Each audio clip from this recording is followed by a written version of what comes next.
Ladies and gentlemen, please join me and give John Chen a warm welcome. Well, thank you for everyone joining us today, and thank you for taking time out of your busy schedule to come to join us for a conversation on BlackBerry, your place in our community, and the ongoing turnaround plan. As you can see, we've got almost 400 people in attendance today and many corporate sponsors. And people in our community are big fans and supporters of BlackBerry and are eager to hear about the turnaround program, but also to show support for BlackBerry. So let's get started. You are renowned in the corporate world as a turnaround specialist after your well-documented and impressive turnaround at Sybase.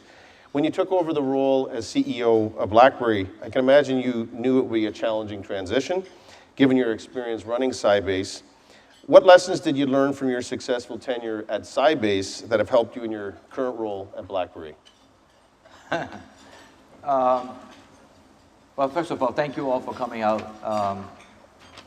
I guess for most of you for the free lunch.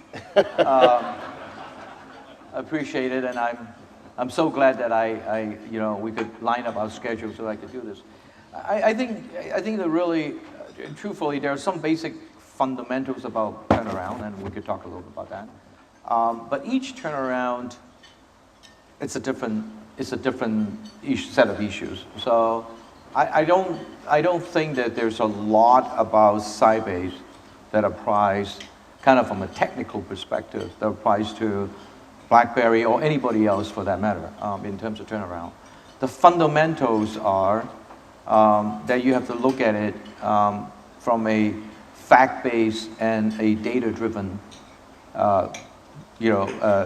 situation, and you make decisions that way.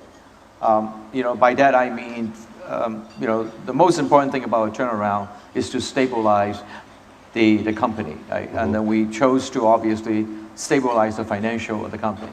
When I came in, some now 18 months ago, we were losing not only lots of money, but the more alarming thing was that quarter burned $1.1 billion in cash. Now, $1.1 billion is a humongous sum. I mean, to anybody for that matter. I don't even care if you're Warren Buffett.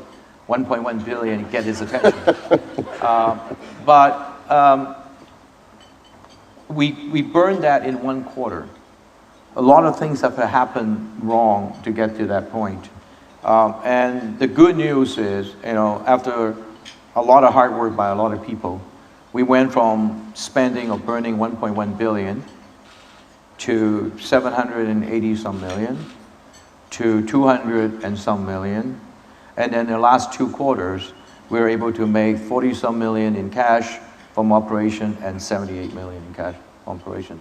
So the company has turned around in managing our financial statements. We are now a generator of cash. So at least it'll buy us time to be in the business. So that's fundamentally the same when I was at Sybase or the company prior to that. I went into a company, a lot of people want to talk about Sybase, and which is a company that I'm very proud of, that we've done a good job on. But the real interesting turnaround, if anyone, especially in the university community like Ferrodin and so forth, likes me to speak to their entrepreneur students. My real big turnaround was a company called Pyramid Technology, so probably not too many people in the room knows. And it was a small company, only about 100 million or so in revenue, kind of the IPO and VC-based investment, IPO, did very well in the first year, hit the wall, and stock price dropped to a very low number. And in addition to that, when I joined the company, we were 1 payroll away from running out of cash. Now, in the state of California, in that company was, the law is if you know that you cannot fund the payroll, you need to inform all employees to stop working. Whether they will work or not is up to their choice, but you need to do that. So from that, we turned into a growing company and ultimately sold that to Siemens and at a pretty good valuation. So That was the closest to death that I have seen. In the case here at BlackBerry, we were breathing very, very, it was hard. And, we could talk more about that. But those are, so there are differences, there are common stuff. There is no one game plan. We have our unique set of challenges. The business are different because we're in a handset business to start out with. So anyway, so that's a long answer to your question. So building on that, what has been the most challenging aspect of the turnaround so far? Was it the handset business? I mean, that's been a real point of discussion, or is it how to translate the software business into more revenue generating? What's been the most challenging as you've started through this successful turnaround? The most challenging thing is not that. I mean, those are technical stuff people could focus on. It's really the morale of the company, and in some way the refusal of some of us in believing what the real situation we're in. The company has done so well for so long.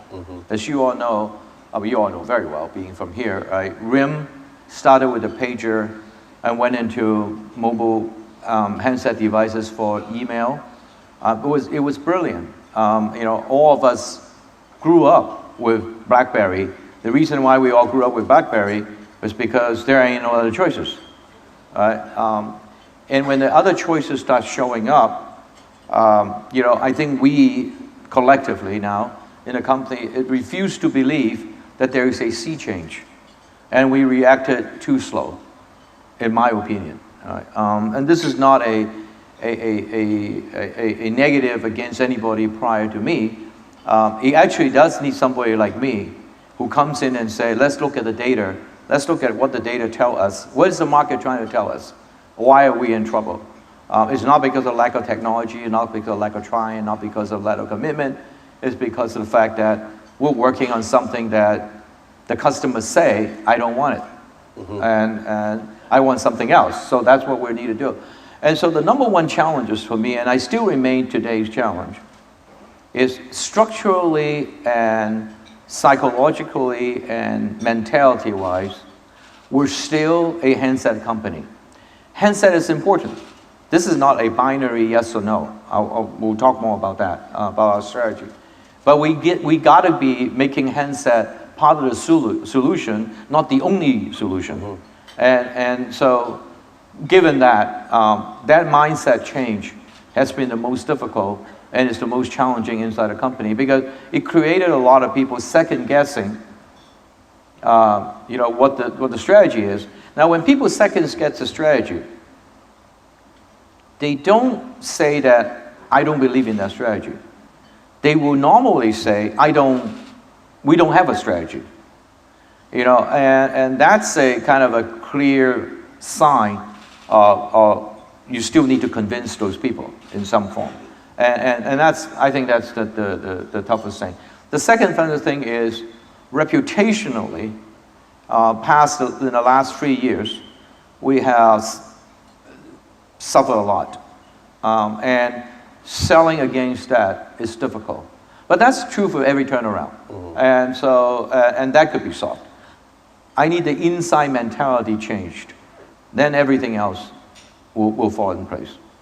So the strategy, how is BlackBerry going to maintain its place as a leader in the information communication technology industry? Meaning, you talked a little about the handset part, but is it focused on services? Is it focused on the underlying technology, or is it new markets? I mean, we know that there are still some strong pockets of markets in Africa and in Asia that are very strong BlackBerry areas. So where are you putting the focus on maintaining that leadership? Yeah. So I think we ought to flip the equation around a little bit. Let's not focus on product first. Let's focus on the market needs. Okay. Today, there are probably 1 billion cell phones out there. but the 7 billion people, probably more now as we speak, all right? But there are also, on top of that, probably 10 times more what we call endpoints, intelligence devices. It could be a medical machine, it could be a car, and you all heard about connected cars. It could be, you know, your washer and dryer at home, you know, your refrigerators, TVs, and everything else. Or it could be a networking equipment in your office. So the endpoints are more important. So the most strategic shift in our company in the last 18 months is to recognize that there are a lot more endpoints than cell phone, and not all cell phones are BlackBerry. I mean, I say this and sounded very simple. It's a hard cultural shift in our company, you know, like, because we used to be the king of the hill. Everything has to be BlackBerry. If you're not using a BlackBerry, then you're not very intelligent. But you now know that, you know, less intelligent people use this iPhone.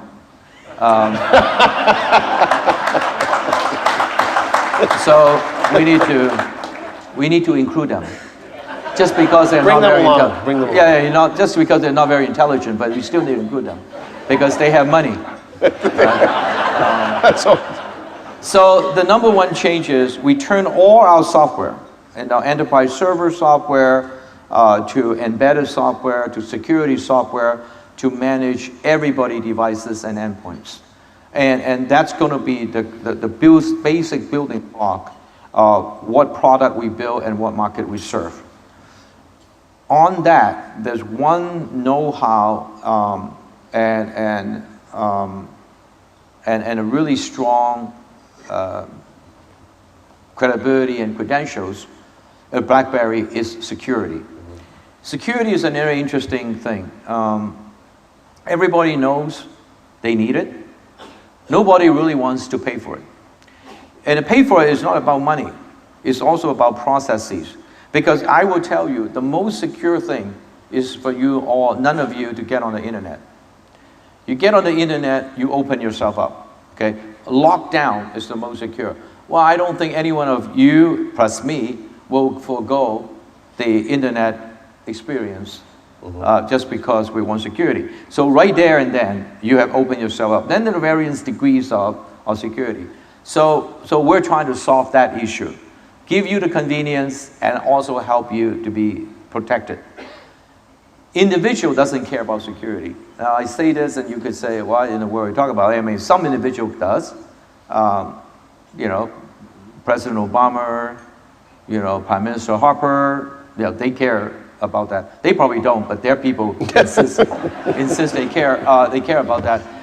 So individual like us, the thing we care the most is privacy. It's about us. It's about data. So this is why we're spending so much time, energy, money, including acquisition we just did about 2 weeks ago, and focusing on security, secure communications, and privacy. And this is going to be our building block. So 2 things I just covered. We're going to make all our software and value-added know-how across every ecosystems, including people's phones, other people's phones. So that means iPhone or Samsung, any Android, you know, Windows. You can make it available to everybody. We'll make it available to everybody. Or we'll make, at least we will help our customer manage them. So in the case of our server called the BEST 12, BlackBerry Enterprise Server, it used to be designed to only manage BlackBerry devices, the BBOS, the BB5 and 7. And then in 10, we try to manage more, but it didn't really come out right in the community, in the market. You know, people still think it's about BlackBerry because at the same time, we push out BlackBerry 10, so people thought automatically that you need to... Had to have the handset. Yeah, you have the handset to get the server. What actually happened to be not true, but people think that way. And then when people stop buying BB10, because of lack of application, we come back to that later, and so they then don't buy our server. And that kind of one led to another, you get to a pretty negative spiral. So we need to salvage that. So we did the best 12, work out a kind of cross-platform strategy, and we're promoting that point. So that's one example. You know, IoT world is the same example, security, privacy, same example. We're putting out a lot of the new software that run across everybody's devices and endpoints management and all that. So that's one big strategy. The second strategy is to make sure that we still stay at the #1 leader in the world on mobile security and privacy, and that's what we're spending a lot of money on. Well, and many of us here, I mean, whether it's a chamber, I'm responsible for personal privacy, many business owners here to either shareholders or personal privacy of information, that is a huge issue. So what specifically about this is the security that is the, you know, what's the secret sauce of that security that no one else has? And I'm not a technical guy, but you can do an attempt at what is that special secret in security? Well, since you're not a technical guy, it's hard for me to say anything to you that's logical. But that could happen any day. Yeah, that could be any day. That's okay. I'm sorry. I'm just playing with you. I think so. The one thing that BlackBerry and RIM really need to be commended for, whether it's Jim, Mike, the whole crew, is the intense focus on generating IP and the patent for it. You are sitting in Waterloo here, probably, you know, one of the richest and deepest set of IP that everybody would love to have. You know, the Americans, the Chinese, and everybody, the Koreans, and all that. We today have 45,000 patents. The average life of our patents is about 16 years. I mean, of course, every year will go down a little bit, right? Now, that makes it the youngest patent. One of the company that is just an example in here is a company, I don't know how many people remember the name, called Certicom. That does something called the elliptical encrypted technology. They call it ECC technology. Virtually, most everybody in the tech company uses ECC, uses the Certicom thing. Two things went wrong. One is we have loosely, when we're doing very well as a company, this company is printing money when we're doing well, right? We did not monetize it. And we have given to too many communities the free assets of those code. That's one thing that we've done wrong. So it's very hard for me now to go collect. And we're working on that, but it's hard. The second thing we done wrong was, unfortunately, well, after we bought ECC, just like every big company, and this is a management lesson there somewhere, we did not continue Certicom's R&D, and therefore the next generation ECC was not there. Unfortunately, our ECC patent is about to expire. So these are the day-to-day struggle, but it's relevant to what we try to do. So the answer to your question is, we have a lot of know-how that's protected by patents, and we're generating a lot ourselves today to make up the reason why we're the #1 leader. Now, why is that? Was it because of the foresight or what? No, it was because that was our business. The business was to provide continuously available email all around the world. So two things that, you know, not only this focus on security was important, our data center, or our NOC, the Network Operating Center, we still here, I guess in Cambridge, still here at one of the biggest data center that connect over 625 operators through our data center. It's like a traffic cop router. And through that process, we're able to encrypt and decrypt and encrypt and decrypt messages. This is why we're so much better than everybody else. And iPhone uses a different technology. a much more simpler technology, and so is Android for that. So we spend over $30 million a year to protect this crown jewel here, and we will continue to maintain that. So there's a lot of things. There are processes, there are technology, there are patents to make that statement we made earlier a true statement. In addition to that, we're investing heavily to continue the extension. One example, 2 weeks ago, we bought a company called Watchdogs. When I came in 18 months, we bought 3 companies. We made 3 acquisitions. The first acquisition was a company called Secusmart from Germany. This company was made famous when Chancellor Merkel found out that her good friend in Washington is listening to her phone calls. She immediately dropped the Nokia phone she was using, went to a BlackBerry Q10, went to a BlackBerry, but there's a company that created a piece of software and an SD card that's stuck into the side of the phone to scramble everything and created encrypted code. And there's like 1.2 billion combinations. We bought that company called Secusmart. The Canadian government helps out a lot because the German government was very skeptical. They think the Canadians are the front for the Americans. So we buy it, we'll give it to the State Department or the DOD, and then they will continue to listen. But anyway, that was, of course, took a lot of convincing. I think we're okay. We bought the company. That was close. And then we bought one in the UK called Virtue. They provided, something called soft SIM, one SIM card, 2 phone numbers. Too long to describe the merits of that, but that has a lot to do with privacy, personal versus work privacy, which is very much needed in the future. The third company we bought about 2 weeks ago, which is called Watchdogs, they do file sharing, secure file sharing. Now, so if you sit back now and look at what we're trying to assemble in security and privacy. Data security is something that BlackBerry has always done from day one. It's been done for the last 30 years or 25 or 20. It's a long, long time. We know how to do that. We know how to do secure messaging with BBM. One of the things you heard was, when I first came, I said, we're going to take BBM into enterprise. It should be in the enterprise. This is not a Facebook / WhatsApp imitator.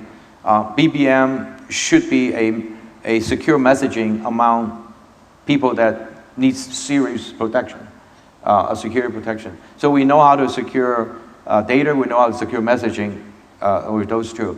We bought the Secusmart company so that we could secure voice communication and secure texting.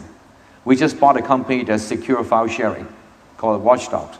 So if you sit back, and we're thinking through ourselves, this morning I have a staff meeting, we actually talk about this, which is what else is a communication means in a world that people would need, so that we need to go secure that too. So we're going to assemble through internally and external effort the most secure communication channel ever. And so we have the best platform. I truly believe it might not be, it take over the entire world, but truly believe that the world is actually coming to us. Then the question, an obvious question from an investor will be, why aren't you growing in leaps and bounds? There's a combination of things. One of the biggest things that I'm working and struggling with, that everybody here could help, is our reputation. Not long ago, the company is in deep, deep trouble. We are now out of trouble in terms of financial, but we haven't established the growth. And we're trying to rebase ourselves to establish that growth. Until that happens, nobody will willingly go buy our product. More and more people are doing that. 2,200 enterprise customers bought our software last quarter. Okay, so more and more are doing it, but still a lot are sitting on the sideline looking at this. And when we're in trouble, we let a lot of our competition went into those accounts. And so we need to recapture those. So we're working on that, but that's not an overnight thing. But there's a path there. There's a path there. The reason I said everybody could help here is, you need to tell people that BlackBerry not only have a strategy, it's no longer a troubled company. And the sooner that message get out and registered, the sooner that we will return to growth. When this thing starts growing, I wouldn't say it's not stoppable, but you will see a very good cliff. And we've talked a little bit about the handset business, and I've used BlackBerries now since the first pager right through to the Passport I have today. While you're not a handset company, I mean, that's part of what people are looking for is what's next, because you've got some pent-up demand from BlackBerry users with the various devices. Are you still developing handsets? And briefly, just what's your next device or two? What are the types of things you're working on? Oh yeah, we have 4 devices that we're working on that will come out in this fiscal year. Our fiscal year starts March. And one already came out called Leap. It's more of an entry-level devices for people who just kind of get out of school and get into the workforce. And that one part. We have a couple of new devices that will be coming out. One we kind of show, you were all familiar with that. Remember the old BlackBerry that has a slide keyboard out? What is that, Storm? Torch. Oh, Torch, sorry, excuse me. Torch. I used to use all of them, by the way, myself. Let's tell you a story about that. Most of you probably know who David Yar is. David Yar was the CTO of RIM. He used to work for Sybase when I ran it, and for a company called iAnywhere at the University Park. I always had a problem with my BlackBerry, so I always call David Yar up, and I say, "Hey, my stuff's not working." He said, "Okay." He said, "It's very easy. Turn the device off, turn it back on." If David is here, he'll laugh. He'll know it's true. And then I call him up and say, "Still not working." Okay, take the battery out. Take the battery out. And count to 60 and put it back in there. You guys all know this trick, right? Of course. And then I said, still ain't working. He said, "Okay, hey, do you have a paper clip?" I said, "Yes, I do." All right, straighten the paper clip out. You see the hole in the top? Stick it in, hold it for 3 seconds, let it go. And he said, I called him up and said, "I'm sorry, still not working." "Okay, I'll send you a new one." That's David Yar's customer support. Customer support. Anyway, the reason I'm talking about that is, okay, so the Torch. The Torch did have some mechanical problem. As you all know that. So we're going to solve that mechanical problem and have another one we call the slider. It'll be very interesting. I think you all like it. So that's going to come out sometime. And there are other products that's coming out more towards the end of the year. So we're still working on the device. We think the device is a good business. There are a couple of reasons for it, right? Number one is our first entry point of security. Is part of the end-to-end solution. Is iconic to the company. It's a huge brand. So there are a whole bunch of reasons why. My issue right now is I got to make money in the device. I don't make money in the device today. I mean, we finally turned the margin positive. What does that mean? It means that we're charging more than we spend on making them. That's what it means, manufacturing. Okay, well, that doesn't last because I still have all these people doing research and development, all the logistic and all the inventory, the warranty, the distribution. I mean, this whole cost structure are really huge. So we're working hard on that. We just need to make sure that we make money. Otherwise, we can't stay in the design business. But I'm hopeful that we will be able to do that. Good. Now, the Internet of Things is a hot topic in industry circles today. And again, I'll give you another opening. I'm not a technical guy, but what exactly is it? And how important is it for the Canadian economy? And how is BlackBerry positioning itself to take advantage of of that, and that's that whole Internet of Things. Well, everybody is talking Internet of Things. You could call up every company, go on every website, on technology company. If they don't talk about Internet of Things, you should short that stock. Those of you investment people here. Everybody talk about Internet of Things. Very few company today, very few, like probably no more than a handful, actually make money out of Internet of Things. Internet of Things is one of those so broad. It's almost like the old days, somebody say e-commerce. It's very Covers broad. lots of things. It's just, you could include everything is Internet of Things. So one thing about BlackBerry that we had, we still do, which is a company called QNX in Ottawa. And it created a microkernel, came from embedded into automobile and other devices like the medical devices and control systems and boxes. And in one cases we have a box that control rocket launching and all that good stuff. And so what we intended to do is to use that as a basic building block, and plus a lot of software that we're developing, connected to the cloud and a private cloud in a secure manner. We want each of these so-called endpoints, whether it's a device, whether it's an appliance, whether it's whatever it might be able to communicate and talk to each other. That's the Internet of Things. Now, then the question is, how in the world are you going to make money out of that? Okay. What we wanted to do is to be the most secure software that let these people talk to each other. Let everything talk to each other. For example, a device will be talking to a device in the hands of a doctor will be talking to a dialysis machine, maybe literally hundreds of miles away. He could control it, he could read everything, and he could talk to the patients, talk to the other doctors group, the nurses, the hospital administrators, and all that. All that things, this is just one example of it, are part of the usage of Internet of Things. We would not pretend we're going to be in every part of the Internet of Things, but we wanted to be the most secure transport media of the Internet of Things. So that's why we're saying we're in the Internet of Things. One of the applications is the connected cars. We have 50 million cars out there running around using our software. We didn't charge enough. There's one thing about, I think BlackBerry, and a missed opportunity in my mind, was a company so focused on hardware, we did not charge enough for the software, which everybody relied on every day. And I talk about Certicom. Almost every networking company uses Certicom. And yes, we got some money, but nothing compared to what it should be.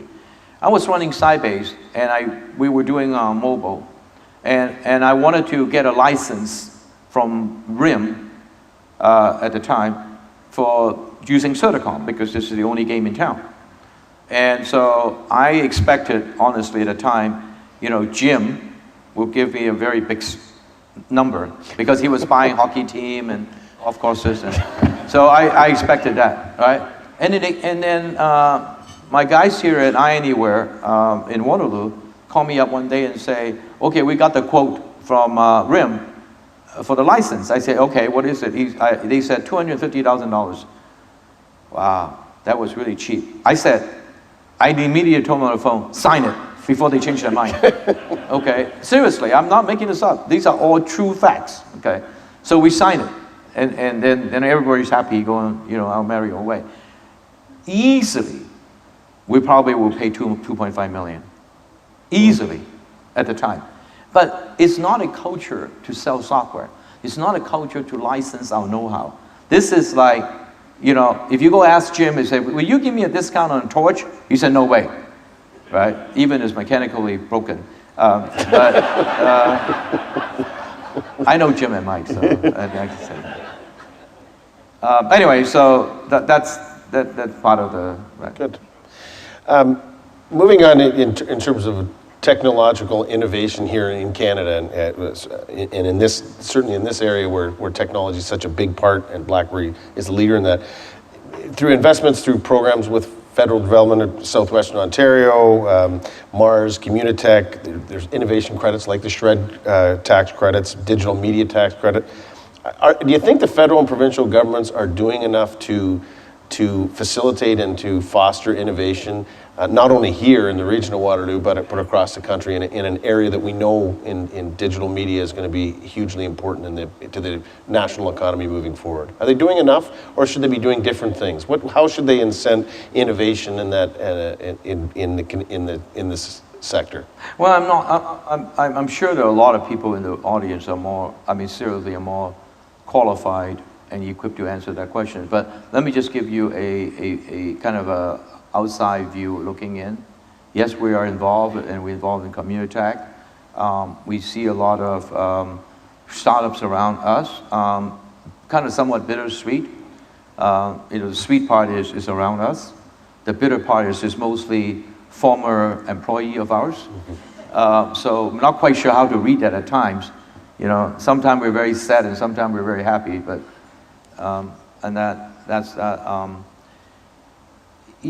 I see a bigger issue here where we should touch a little bit on during the lunch discussion. It seems to be that a lot of the young people that we graduate in this area is moving away from the area. It's not so much as whether there's tax credit from the federal government or whatever.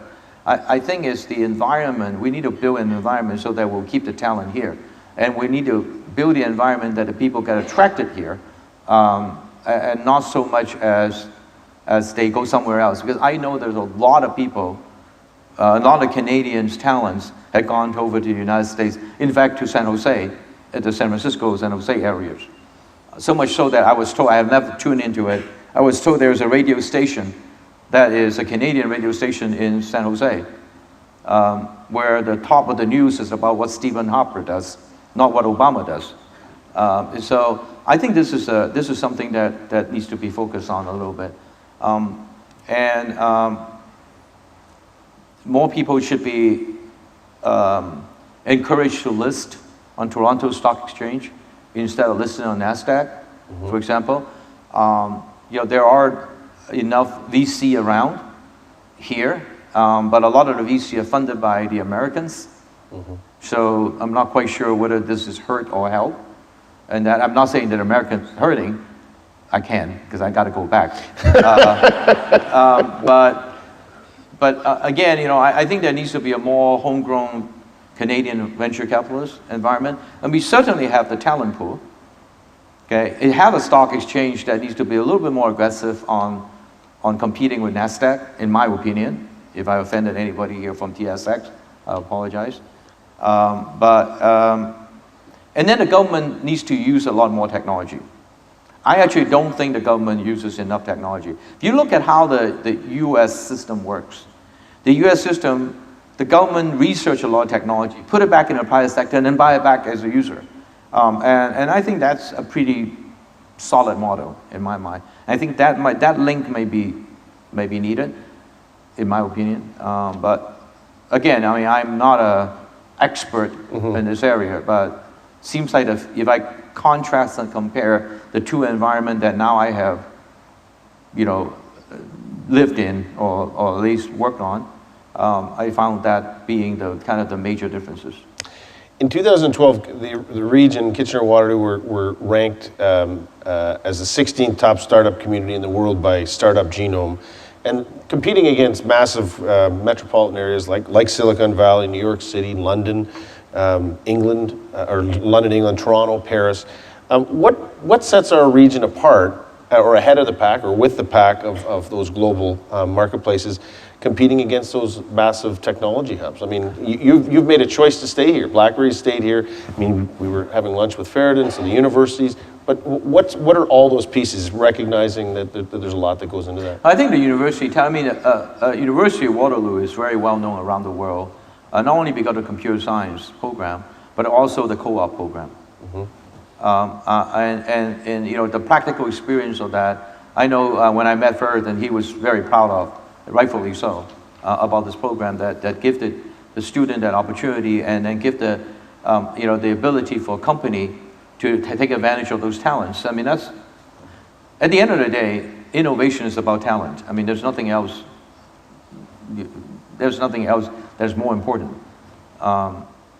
So that is part of the thing. I mean, I saw the 16. I would expect Waterloo to be actually higher than 16. If you look at the reason, the chamber would know. I think most of all my friends and enemies, competitors are never enemies, have set up shop in Waterloo. Right? Square is here, Google is here. Is there an Apple here?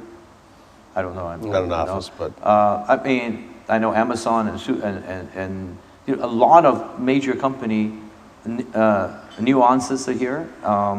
Because I was surprised sometimes some of my CEO friends will email me and say, let's meet at Waterloo. I said, really? Who else intentionally goes to Waterloo? Other than me. And they said, yeah, I have an office there.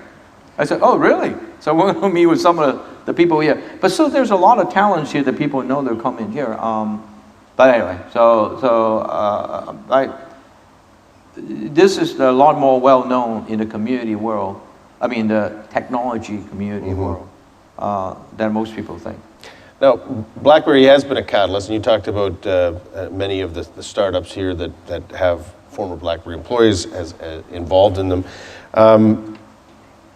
What challenges do you see startups facing right now in the future as they try and compete? And I mean, you've got huge companies, but you've got startups that support that ecosystem. What are the challenges that they face? Is it funding? Is it venture capital? Is it just business acumen? What are the things that they face or challenges they face? Yeah, I think this is not just unique to Waterloo. It's just everywhere, including Silicon Valley. I mean, Silicon Valley. If you talk to the VC people, the venture capitalists, 9 out of 10 company you never hear about again. Okay, I mean they have this one home run, and everybody will talk about one home run. Everybody talk about Twitter, everybody talk about Facebook, everybody talk about Google, everybody talk about Oracle, and those are home runs. Right? And all the stories about HP starting in a garage and this, that, and the other, they all talk about home runs. But among that, outside that home runs, 9 out of 10 doesn't work. That didn't work. So I think that's the number one challenge. I think the business acumen is a big part of it. I don't know whether there's any organization out here that help the people that run startup to address some of their issues or the experience, or they could share some experience. I don't know that. I personally don't know that.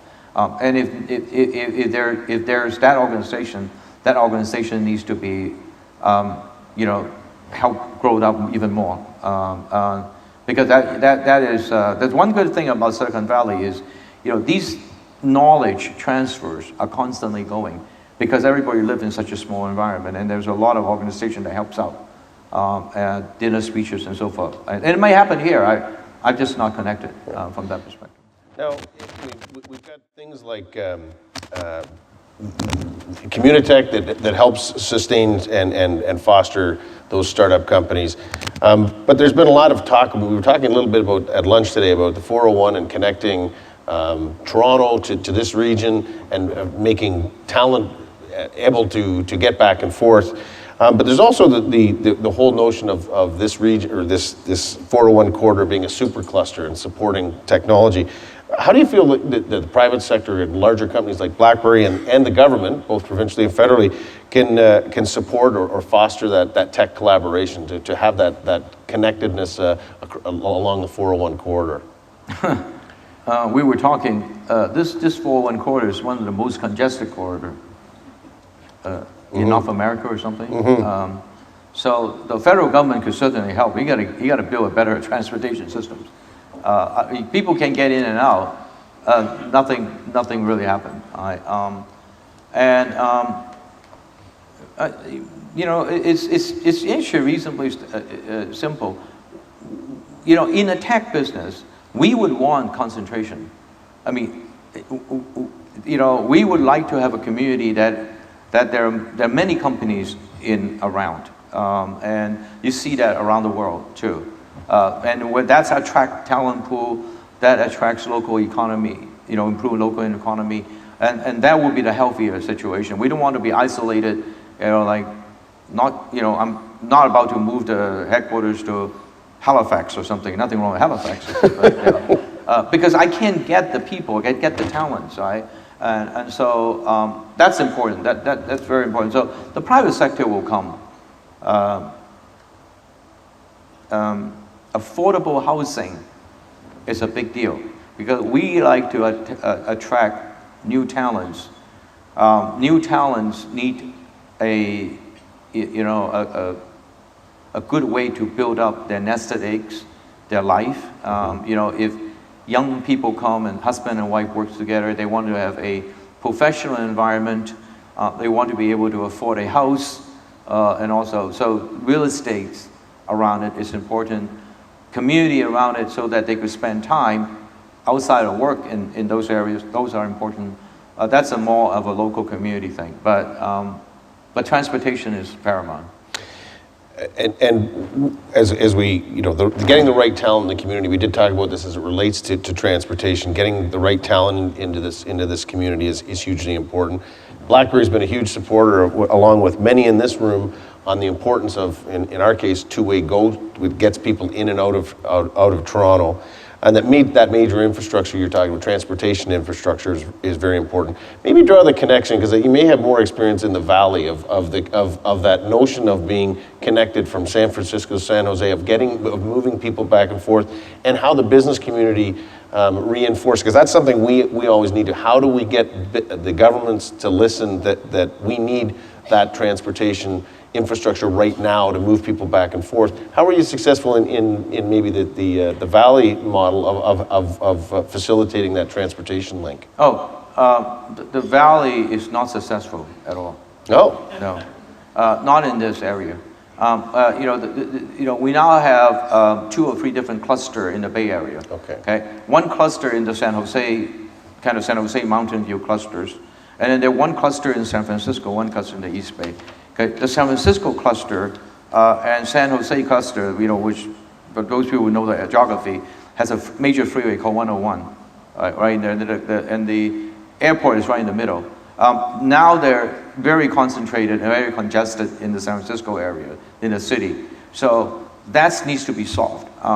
So the way that people like Google solve it is to have these buses, these very nice luxury van for 9 or 12 people, and they have Wi-Fi and they could work on while they were in the traffic, and then have them picked up in San Francisco, drive them to San Jose and Mountain View and vice versa and all that. Huge problems with the voters because these luxury buses are congesting all the bus stop and private parking and everything else. So we're still yet over there to solve that particular problem. So it's not, every place has the same problem, really. I mean, it's just a little bit more mature over in the kind of the Silicon Valley Bay Area stuff.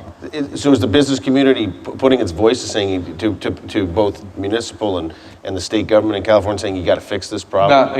Yes, and it got to come from the actual public transportation systems. There's no fast, easy solution to this. And everybody, all the politicians in the Bay Areas talk about this, working on this, is talking about a public transports. And the sooner that decided, because public transport takes 3 to 5 years for it to even be operational, not to say mature. So it's going to take a while, but it needs to get started. And same thing here in this area. Just two quick questions before we wrap up. We've appreciated you taking the time, but it would be remiss if I didn't ask you this question. You've got a room full of community and executives here today, and you've held, as you've mentioned and as the introduction, executive positions around the world and in many large companies. What's the best piece of advice you'd give to business leaders for today? Like, what if there's one, not necessarily in technology, but what's your best piece of business advice to grow a successful business? Oh, I always thought about the best business, the best run business is a business that could withstand downtime.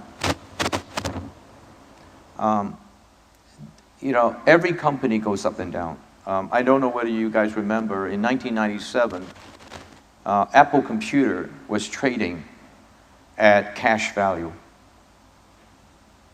Okay, in 2013, Apple Computer became the world's highest market cap company. So, the fact that you're down doesn't mean you're out. Okay, a good corporate structure, governance, and a culture will withstand downtime. There will be downtimes. It happens to every company. It happens to General Motors. It happens to, GE. It happened to AT&T. It happened to IBM. It happened to Apple Computer. It's happening to Intel. I mean, it happens to everybody. Now, RIM/BlackBerry is going through it right now. Okay, yes, it could be part of the, the compact or whatever the world that it comes and goes. So my only thing is just like a personal life. When you're making a lot of money, it's best to put away some money. Because there will be days that we are not making a lot of money. And a quality organizations, I don't care if you're family, enterprises, government, it's about how good are you when things doesn't go well. Intel for the longest time, with Andy Grove famous saying that only the paranoid will survive. He was absolutely right. When they're doing very well, they started the next research project that to challenge themselves.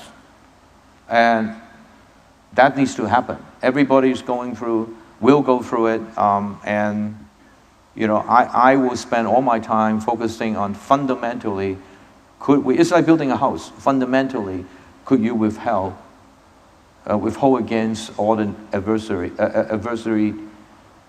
times that we're going to come throw at you. I think today, if you look at the market today, the world economy is not growing, really. Mm-hmm. And, Canadian economy is troubled only because now the natural resources and the minerals are not as it's not worth as much as it used to be, partly because of all the slowdown around the world, including China. You look at the United States, unemployment rates is 5 years low, but the kind of jobs that are being created are not the kind of jobs that can sustain a middle class spending. So everything is in kind of teetering mode. The only reason why we're still not panicking is because the interest rates are low. And there's nowhere for us to put the money but the stock market. Everybody sees the stock price goes up, they feel happy. But they shouldn't feel happy because fundamentally we have some kind of a problem that might be coming. Hopefully it's a soft landing. I'm not an economist. I couldn't say that. But back to your questions, I will prepare for some storms. That's great. And I do appreciate you taking the time today. My last question, I have a 12-year-old and an 8-year-old, and I did notice in your bio that you're on the board of Disney. So I got to ask, how is it being on that board? I mean, is it all business, or do you get to meet the characters from time to time? Well, if I want to see Mickey and Minnie, I see them all the time. Yeah, I've been on it's business. It's business. It's very serious business. So no, it's not as fun as you all think. But it's very entertaining, being an entertainment in the sense that the diversity of the issue that we deal with are different.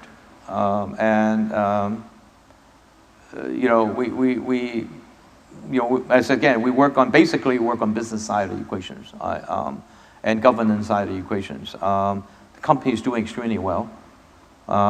Just released the movie Avenger. I don't know how many people have seen it. It was last weekend. And the Star Wars are coming, and I'm sure that a lot of people will be waiting to see that. There's a lot of excitement being built up. It's a company that's extremely well run and very high on brand. And back to the thing that we talked about earlier, Disney gone through some troubles 10 years ago. It's just well documented. Many books have been written. So the fact that people got into trouble doesn't mean that it won't get out of trouble, and the people, so the people who's doing well today doesn't mean they will never get into trouble. So Warren Buffett said over the weekend, was right, he was not too big to fail. Warren Buffett said he's not too big to fail. I mean, he's still modest, but there's some truth to that. Good. Well, thank you very much. We appreciate you taking the time today.